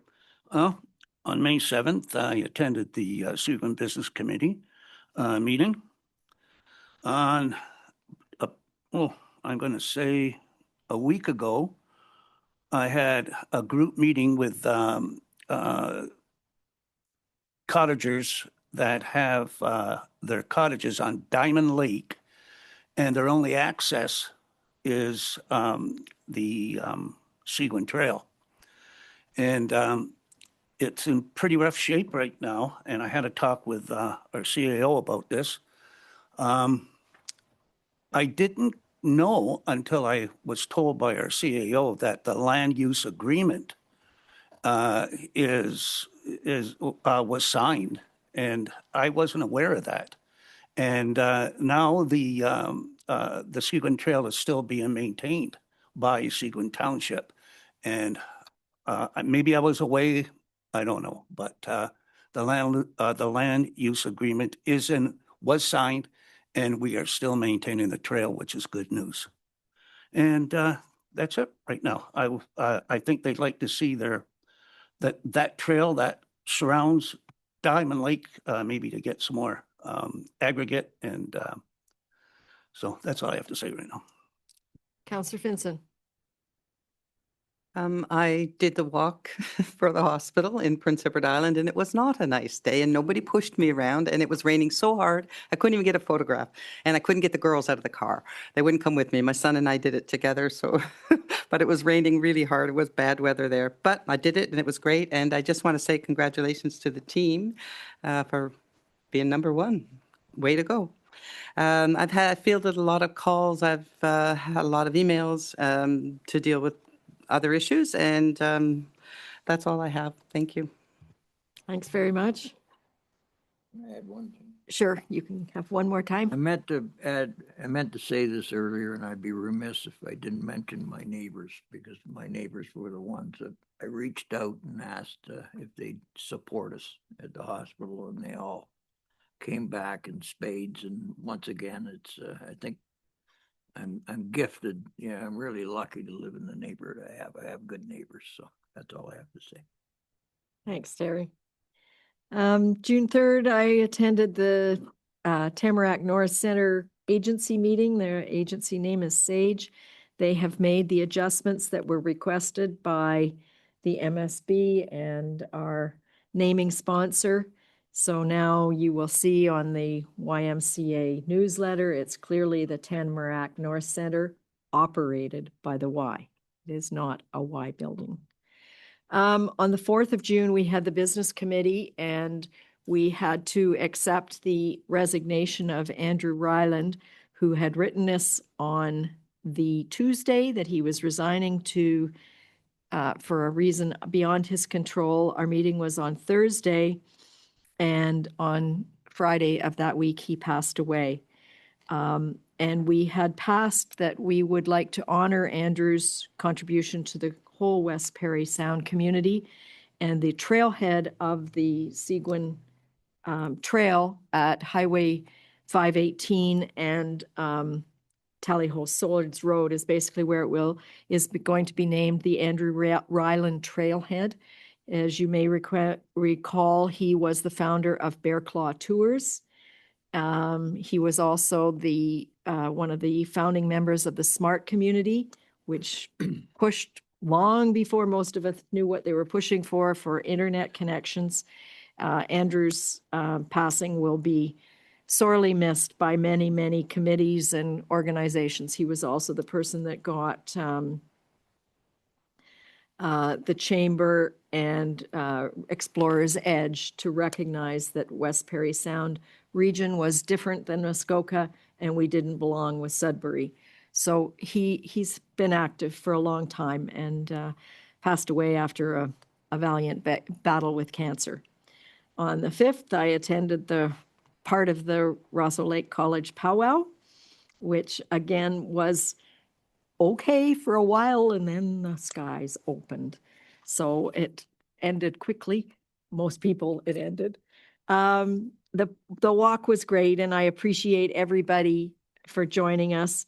As we left, we were asked if we would challenge the other municipalities next year to walk with us. So we've got our work cut out for us come next year, but I think it's a great way to contribute to the community, and it was fun.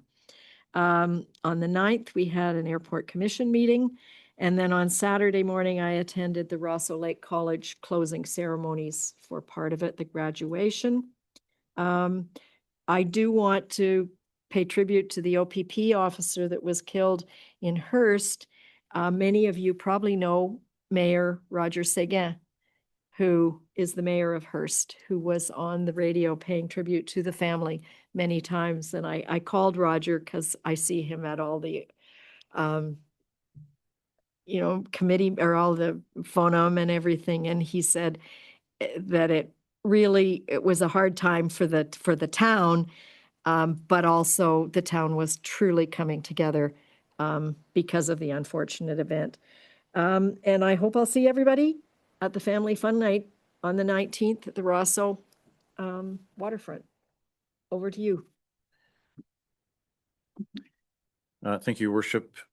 June is Seniors Month in Ontario. There's several events and initiatives happening across the township, including a special collaboration between Seawood Public Libraries and Community Support Services called Stronger Together. This program aims to enhance access to programs, share knowledge, and reduce social isolation. You can visit seguin.ca or the Seguin Public Library's website for details. The township looks forward to welcoming the grade 5 and 6 class from Humphrey School to the municipal office this Wednesday. Students will get a short tour and a chance to ask staff their questions about municipal work, complementing their current unit of study. The township partnered with the Recreation and Culture Committee to host a youth dance on Friday, June the 8th at Humphrey Community Center. Thank you to the volunteers and the businesses who made the event possible. This event and the class visit later this week align with the township's youth engagement plan, and we look forward to supporting similar initiatives in the future. As noted, the township is hosting Family Fun Night this Friday, June 19th at 6 p.m. at the Rosso waterfront. All are welcome for free barbecue, games, and activities. Additionally, the Seguin Recreation and Culture Committee is hosting a Canada Day celebration on June 27th at the Foley Community Center. There will be games, crafts, barbecue, and more. And would be remiss, despite the fact of the rain, that wildfire season is here. The township fire rating is currently moderate. Please monitor fluctuating conditions as we move into the summer months. And as Canada Day approaches, take a moment to review our fireworks bylaw. As the holiday falls on a Wednesday this year, personal fireworks are only permitted on Friday and Saturday, July 3rd and July 4th. Please visit our bylaw page at seguin.ca for more information. That's it for me, Your Worship. Thank you very much. So I have a motion that the Council of the Corporation of the Township of Seguin does hereby receive the board committee minutes and agendas and the correspondence as presented on the agenda for June 15th, 2006 meeting of council. Greg? Ken? All in favor? Thank you. And I believe we're going to welcome Suzanne. Okay. So we're going to move now to item 13, and I welcome Suzanne Craig, our wonderful Integrity Commissioner. And I will turn the meeting over to you, Suzanne. Thank you very much for joining us. Thank you, Your Worship, members of council. It's a pleasure to be here to provide the annual report for the activities of my office. I will just briefly go over the report before you and take any questions that you may have. I submit the report in compliance with Section 223.6 of the Municipal Act. In the reporting period covered by this annual report, I only received one formal complaint, which was the product of two requests for investigation of overlapping issues that I consolidated into one investigation. I did not receive any informal complaints in this reporting period. As set out in the report before you, I also received general questions and requests for advice from members of council, in particular relating to obligations under the Municipal Conflict of Interest Act. I take this opportunity of tabling the annual report to update council on some recent significant alleged changes, in particular Bill 9. With respect to Bill 9, the Municipal Accountability Act 2025, the province was proposing with that bill to strengthen accountability by creating mechanisms of enforcement to allow municipal councils the ability to remove members who commit egregious breaches of the Code of Conduct, as well as introducing new powers for the Provincial Integrity Commissioner. The bill was passed on third reading on May 26, 2026, and is now called the Municipal Accountability Act 2026. It expands the jurisdiction of local integrity commissioners to include providing recommendations of removal of a member in exceptional circumstances where there has been an egregious breach of the Code of Conduct.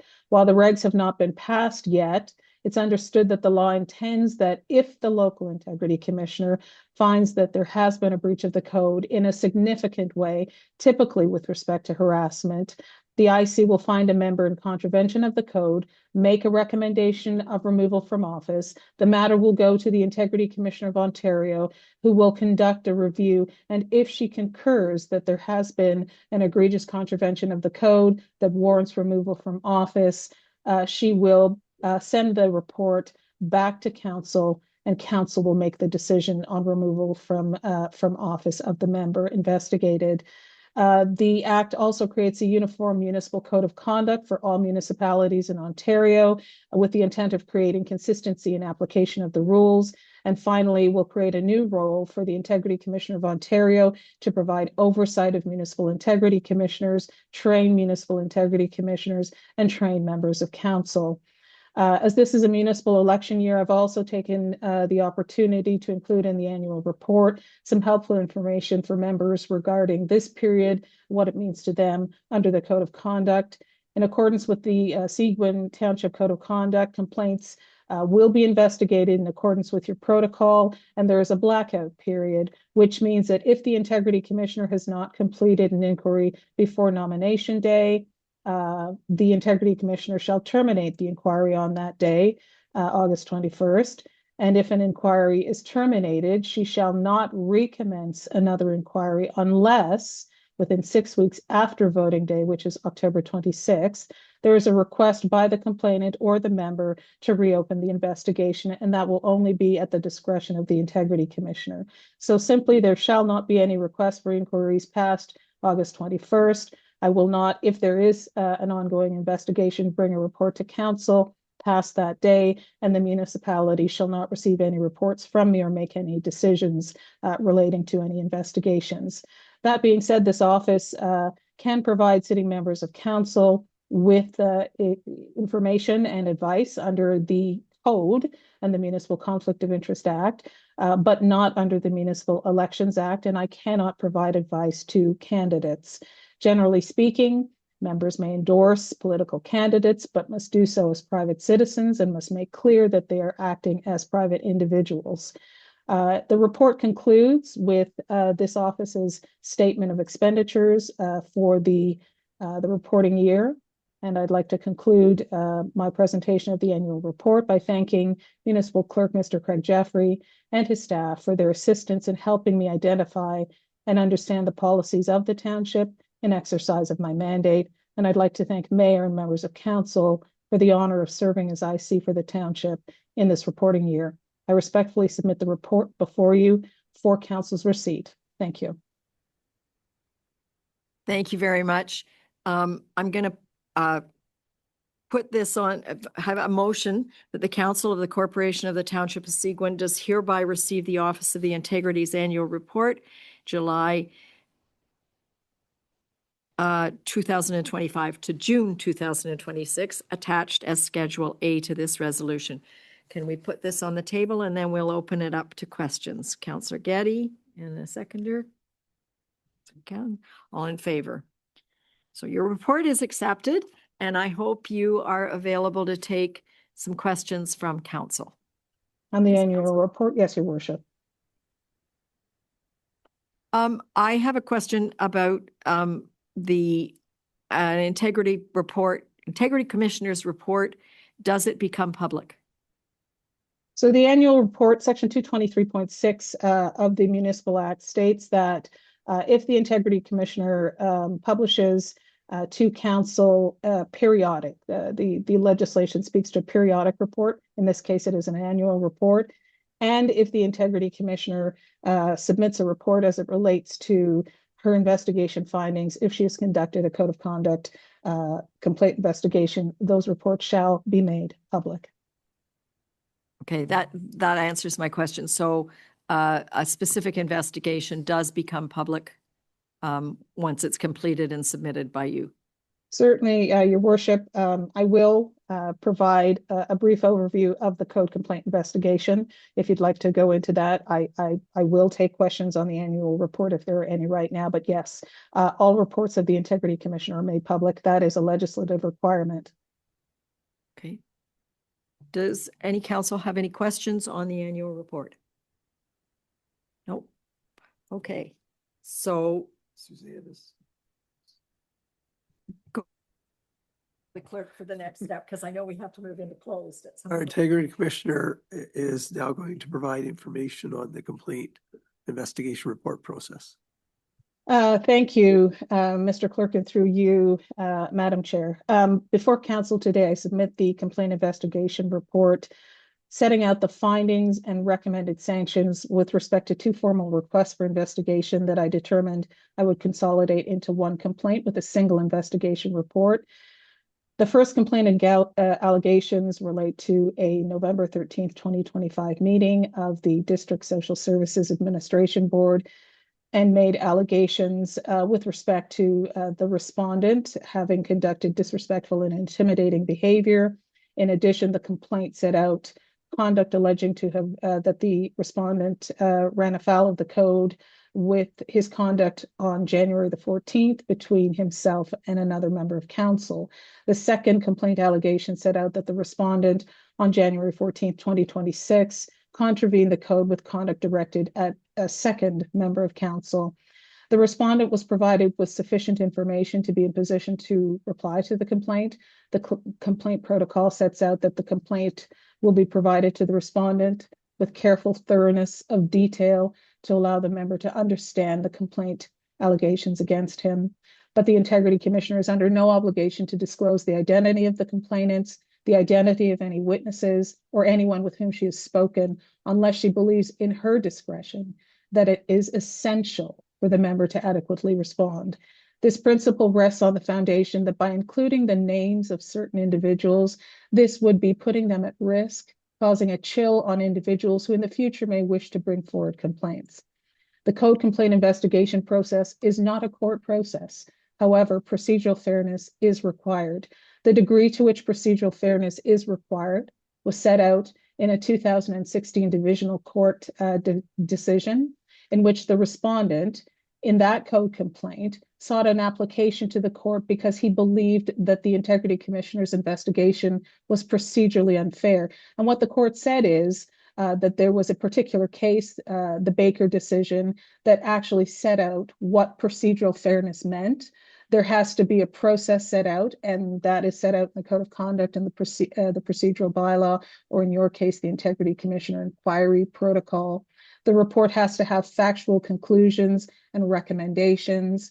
The court stated that the municipal council receives the Integrity Commissioner's report and makes decisions on imposition of penalty. The court said that the Code of Conduct and the protocol are bylaws of the municipality and the statutory scheme of the Integrity Commissioner, and those shall be followed. And the court sets out that the Integrity Commissioner has significant autonomy under the Municipal Act. As I mentioned, Section 223.6 sub 2 of the Municipal Act says the Integrity Commissioner reports to the municipality about whether a member of council, in her opinion, has contravened the applicable code of conduct, and the Commissioner may disclose in her report such matters as, in her opinion, she believes are necessary. This is the Municipal Act stating this.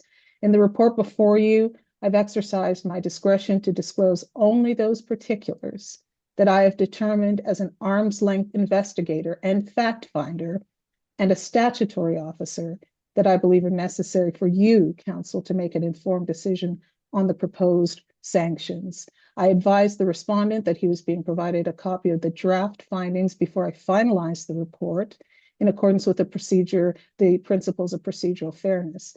I invited the respondent to provide comments, and I said that those comments were not to be viewed as a new opportunity to provide additional information, but rather to comment on the draft findings.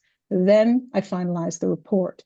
This regime has been put in place by the Municipal Act and codified in your Code of Conduct, and I followed this procedure. Through adoption of the Code of Conduct, members of council, what you are saying is we will put in place a process through which the public can hold members accountable. By council's adoption of a Code of Conduct, you have committed as an elected body to follow the rules that enshrine the values that you profess to espouse. What is council's role in this process? Council is the decision maker on the recommended sanctions that I have included in the report. The role of council is to receive the findings of the Integrity Commissioner, and this is limited. Council is entitled to receive the report, that council may receive the findings, and council may not change the findings of the Integrity Commissioner. To do so would be tantamount to reopening the investigation and substituting the Integrity Commissioner's findings with new findings. The investigation has been completed. Council receives the findings, and you may adopt, you may vary, or you may reject the recommendations on sanctions based on your statutory authority. It is the Integrity Commissioner's role to investigate, fact find, review, make findings, determine what information she will include, and what recommended sanctions she will provide to council, and you may deliberate on those recommended sanctions and make a decision. In considering the Integrity Commissioner's report, council may not relitigate the Integrity Commissioner's findings of breach, may not reopen the investigation by receiving new information. Council does not conduct an investigation de novo, and unless included in my report, council should not be looking at information disclosed in the course of the investigation that is not included in the report. For example, council may determine that they believe other information may have been relevant. However, council, in application of the Municipal Act rules under Part 5.1 of the Municipal Act, delegated the fact-finding and the investigation to the Integrity Commissioner. Council may not now take back that delegated statutory authority. The respondent may make submissions to influence the decision of council on the recommended sanctions in the report. And so in summary, council receives the report, may accept, vary, or reject the Integrity Commissioner's recommendations, may ask the Integrity Commissioner questions on clarification of her process, may not ask questions of the member who has been investigated, except and insofar as their submissions regarding the recommended sanctions. With respect to rules regarding pecuniary interests under the MCIA, if a respondent has a pecuniary interest, a financial interest in the code complaint report sanctions to be for their remuneration to be suspended in whole or in part under section 223.4 sub 5 and 6, the member is required under statute to declare an interest. The respondent is permitted to participate, and the Act actually says take part in the discussion, including making submissions to council. However, the member is not permitted to vote. On the last page of the complaint investigation before you, I have made recommendations to issue a formal reprimand to the respondent, to suspend the remuneration of the respondent for a period of 15 days, not as a punitive measure, but to so indicate the seriousness of the violations, to direct the respondent to complete training, and that this training be completed within 6 weeks of today's decision, whatever that may be, and that the training be delivered by a professional as determined by the municipality. In reaching these recommendations that were difficult, Council, this was not easy. I've considered many factors, including but not limited to the fact that the respondent has not had a code fine against him. With respect to the verbal misconduct, the counselor against whom this was made, the respondent concurs that his behavior was not appropriate. And I recognize the serious nature of non-consensual touching and intimidation. However, given the relationship between the parties, I've determined that it was not intended harm. Remember, the remuneration could be suspended for up to 90 days. I did not feel that was necessary in this case, but I believe that the findings were serious enough that there should be some recommendation of sanction beyond remedial nature. A few words I'm going to conclude with on regarding whether a complainant who is a counselor has to recuse themselves from participating. I have not, and I do not disclose the name of complainants or witnesses in my investigations. While it may be apparent to some or all that my references to the circumstances of the complaint are clear that who Councillor 1 and 2 are, I have not disclosed their identity because it is not, in my view, necessary for the respondent or for counsel to have an understanding of the allegations. As I set out before, the Municipal Act states that the IC may disclose the information that she believes is necessary for counsel. A complainant may self-identify, but is under no obligation to do so under the code. In the same vein, a member of council who is a complainant does not have a pecuniary interest or other conflict of interest under the MCIA or the code that requires him or her to declare a pecuniary interest, not participate in the debate, and not vote. A member who filed a complaint is not disqualified from participating or voting by virtue of being a councillor who filed a complaint. Like all members of council, a member who is a complainant will have received my investigation report, will consider my findings contained therein. Council can accept, vary, or reject those recommendations, but cannot change the report findings, as I've mentioned before. A councillor who is a complainant is not disqualified from discussing the matter and voting on the matter by virtue of the fact that they've exercised a right under the Code of Conduct. To underscore this, let me just briefly talk about a 2026 Divisional Court decision in which the court reviewed the municipality's decision on the City of Vaughan's Integrity Commissioner report and council decision to adopt her recommended penalties. This is what the court said in that Divisional Court decision. It was a judicial review of the Integrity Commissioner's report. The court said the question of whether council's decision exhibited a reasonable apprehension of bias was because the complainant did not recuse herself, and this was important. However, the court said, ultimately, the court does not believe that the member of council who filed the complaint against another member of council had a reasonable apprehension of bias. The court said that to understand the decision-making role of council members, it's important to consider the nature of council and the particular statutory context within which council makes decisions. Council members are elected to represent their constituents. The decisions they make are voted on in transparent and open sessions. The reports are open and available to the public, and there's no statutory requirement, said the court, that a member who has filed a complaint must recuse themselves except if they have a pecuniary interest under the Municipal Conflict of Interest Act. Let me just conclude by saying it's helpful to look at the Shirelli decision at the City of Ottawa. Although the council members themselves in that file were not complainants, some council members made strong statements in favor of complainants before the vote of council. For example, some councillors issued public statements to the media supporting the women and commending them for coming forward. Two members of council publicly stated they believed the women's allegations to be true before the report even came to council. This caused the respondent in that case to say, there's a reasonable apprehension of bias, but the court said the public statements of members of council prior to the vote did not reflect a closed mind on the part of those members of council.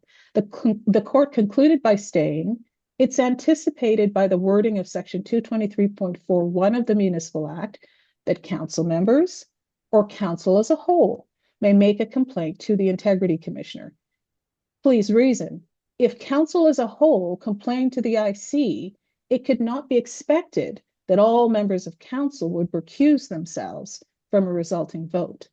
It is therefore possible, the court said, that under the legislation, one may be both a complainant and a voting member without disqualification under the conflict of interest rules. Thank you for your attention. This concludes my presentation of that report. Thank you very much. Does council have any questions? Councillor Bazinski. Yes, I was just wondering, you mentioned that the complaint stemmed from an incident in November, and I was wondering why it's taken so long to arise. And the reason I ask that is because it is, quote unquote, the silly season or the election season. And, you know, I have a concern, could this be used to ultimately help discredit a councillor in the upcoming election? Thank you for your question through you, Madam Mayor. As pointed out before when discussing the annual report, currently the legislation says it is both the Municipal Act and it's been enshrined in your Code of Conduct and your inquiry protocol that there is a blackout period. So the ledge in its infinite wisdom said, yes, there is a possibility that bringing forward code complaints may in some way gerrymander or affect or impact the democratic process when there is an election. But the ledge has said that blackout period will be from nomination day until voting day.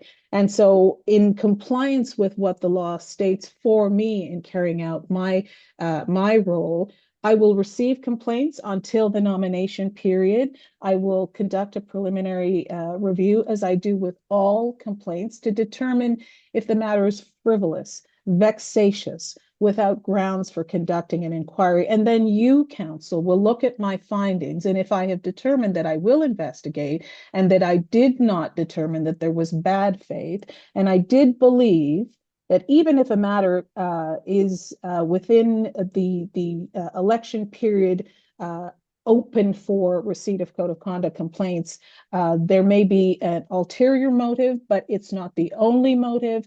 And that's why I set out the findings in detail. And that's why the decision on recommended sanctions is yours.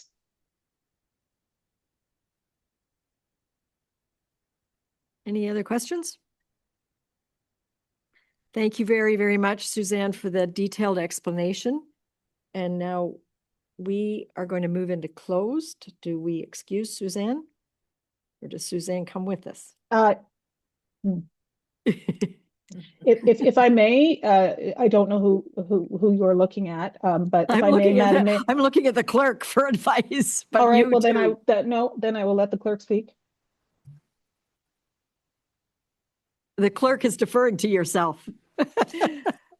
Through you, Madam Mayor, to council, as a statutory officer, I am not permitted to go into closed. I have a report. One is the annual report. One is a code complaint investigation report. The section of the Act 223.6 states that this must be made public. So council in its decision making may determine that it requires going into closed to deliberate. I will not go into closed. I will remain because I need to be here if you have questions in open session. Okay, thank you. So we'll go into closed. Are you going to? Okay, he's going to get ready. Stop the YouTube stuff, so if you go ahead and do that. Do this. Okay, thank you. I'm sorry, I'm getting coached here. So I have a motion. The Council of the Corporation of the Township of Seguin does hereby proceed to a closed meeting at 4:26 p.m. in order to address matters pertaining to personal matters about an identifiable individual, and the Integrity Commissioner Complaint Investigation Report, Seguin Township Formal Code Complaint 26-02226 and 200326. Could I have a mover to that? Terry and Gail? All in favor of moving into closed? Thank you.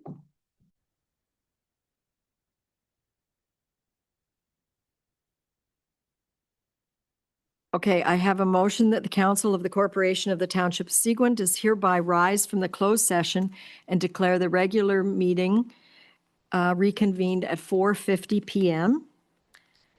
Could I have a mover? Terry and Gail? All in favor? Going back into open? And that is carried. And I have a motion that the Council of the Corporation of the Township of Seguin does hereby receive the report of the Integrity Commissioner titled Seguin Township Formal Code Complaints 26-0226 and 200326 attached to this resolution as Schedule A, and that as per the recommendation of the report of the Integrity Commissioner, Council does hereby impose the following penalties on Councillor Collins. Issue a formal reprimand to Councillor Collins. Number 2, suspend the remuneration of Councillor Collins for a period of 15 days.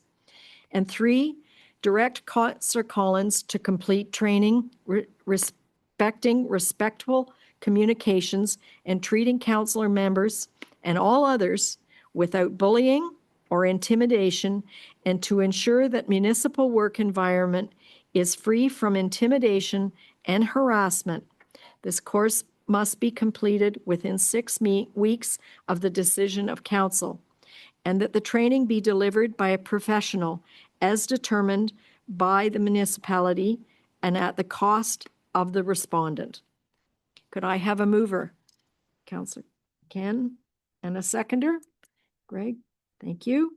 All in favor? And that is carried. Thank you. Thank you very much. Oh, she's gone. That was quick. Thank you very much, Suzanne. We respect all of your information and your advice, and the discussion was robust in closed. So thank you for all your work you've done both throughout the year. I know you've taken some phone calls from me and in this investigation, and we know none of them are easy. So thank you very, very much. Thank you, Madam Mayor and Council. Good day. Thank you.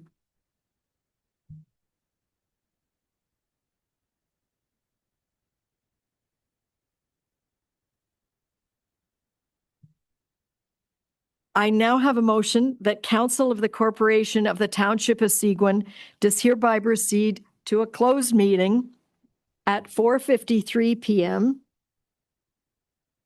in order to address matters pertaining to the security of property of the municipality or local board. And this is related to the confidential staff report on the IT systems review and a potential long-term lease. I need a mover. Terry?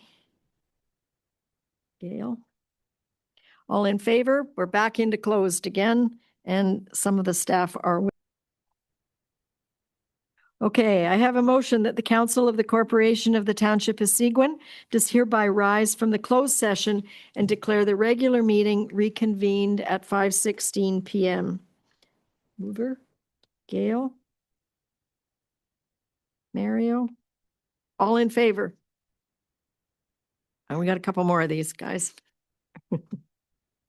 I have a motion that the bylaw number 2026-058, being a bylaw to confirm the proceedings of meetings of council, is hereby deemed to have been read a first, second, and third time and passed by council. Ken and Greg, all in favor? Thank you. And I have a motion that the Council of the Corporation of the Township of Seguin does hereby adjourn this meeting at 5:17 p.m. to meet again on Monday, July 6th, 2026, or at the call of the mayor. Terry and Ken, all in favor? Happy Canada Day, everybody. See you